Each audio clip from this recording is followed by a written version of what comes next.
Hello, I'm Anjana Shah. I was working in LIC and retired as a divisional manager. મને ટ્રાવેલિંગનો બહુ શોખ છે. અમારા ફેમિલીમાં પણ બધાને ટ્રાવેલિંગનો બહુ શોખ છે. અમે ઘણી બધી જગ્યાએ ફર્યા પણ છીએ. લાસ્ટલી અમારે જ્યારે એબ્રોડ જવાનું હતું અમેરિકા, તો અમે ઘણી બધી જગ્યાએ ઇન્ક્વાયરી કરી, ઘણા બધા ટ્રાવેલ્સને મળ્યા અને છેલ્લે અમે બેસ્ટ વોયેજમાં ગયા. ત્યાં અમને ત્યાં એમનો જે એપ્રોચ ને એટીટ્યૂડ જોવા મળ્યો, દેટ વોઝ એક્સેલન્ટ અને વેરી કન્વિન્સિંગ હતો. અને પ્રાઇઝની દ્રષ્ટિએ બી જોવા જઈએ તો ઇકોનોમિકલ વેલ્યુમાં અમને ઘણી બધી ફેસિલિટી અને ઘણા બધા સ્થળો જોવા મળ્યું હતું. દેન વી ડિસાઇડેડ કે અમે ત્યાંથી જ ટ્રાવેલ કરીશું. એટલે અમારી ટૂર 3 જૂને સ્ટાર્ટ થઈ. હું, મારી સિસ્ટર, બીજા સિસ્ટર અને મારા બ્રધર ઇન લો 4 જણ અમે સાથે હતા. 3 જૂને અમારી જે ટૂર સ્ટાર્ટ થઈ અને જેવી ટૂર સ્ટાર્ટ થઈ અને ટૂરની અંદર અમને જે ફેસિલિટી પ્રોવાઈડ કરવામાં આવી હતી એ બધી જ એઝ પર ધેર કમિટમેન્ટ. ત્યાં જ્યારે અમે સ્ટાર્ટિંગમાં એમની પાસે ગયા હતા અને એમને જે કમિટમેન્ટ કર્યું હતું કે આટલી ફેસિલિટી આપીશું, એ બધી ફેસિલિટી અમને ત્યાં જોવા મળી. સો વી વેર હેપી કે એમની સર્વિસથી અમને બહુ સંતોષ થયો. અને કદાચ એબ્રોડની ટૂરમાં તો ઘણી બધી આવી કંપનીઓ હશે, પણ અમારો જે સ્પેશિયલ અમને જે સર્વિસ મળી એનો એક ઇન્સિડન્ટ અહીંયા કોટ કરવા માગું છું કે અનફોર્ચ્યુનેટલી અમારી પહેલાં અમે કેલિફોર્નિયા ફર્યા, અઠવાડિયું ફર્યા, પછી અમે ઓર્લેન્ડો આવ્યા. ઓર્લેન્ડોમાં અચાનક મારા જીજાજીની તબિયત થોડી ખરાબ થવા માંડી. ત્યાં અમારી સાથે ટૂર મેનેજર તરીકે સુધીરભાઈ હતા. બહુ જ હેલ્પફુલ ને કોઓપરેટિવ નેચરમાં હતા. એણે અમને બધી જ રીતે કોઓપરેટ કર્યા.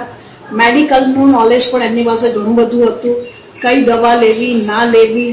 પણ પછી તો અમારું થોડો કેસ થોડો વીક પડતો ગયો અને વી નીડ ધ હોસ્પિટલાઇઝેશન. તો એમણે પોતે જ હોસ્પિટલમાં ફોન કર્યો. અમારા જીજાજીને ત્યાં ઓર્લેન્ડોની હોસ્પિટલમાં એડમિટ કર્યા અને એ બીજા બધાની સાથે ના જતા એ અમારી સાથે ને સાથે જ રહ્યા.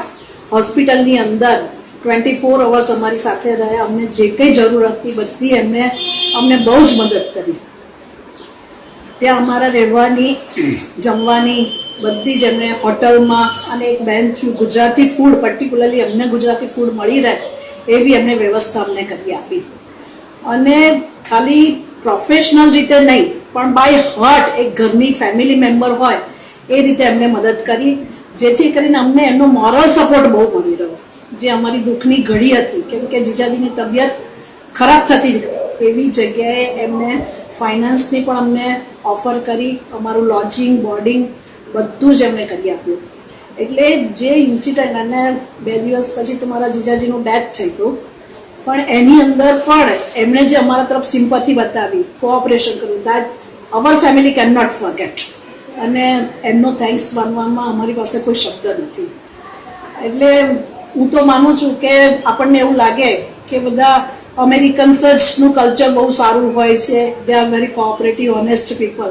પણ ઇન્ડિયામાં પણ બેસ્ટ વોયેજ જેવી એક ટ્રાવેલ કંપની છે, જે એના ધંધાને બાજુને પર મૂકીને જ્યારે અમારી દુઃખની ઘડીમાં અમારી સાથે રહ્યું છે. We can not forget.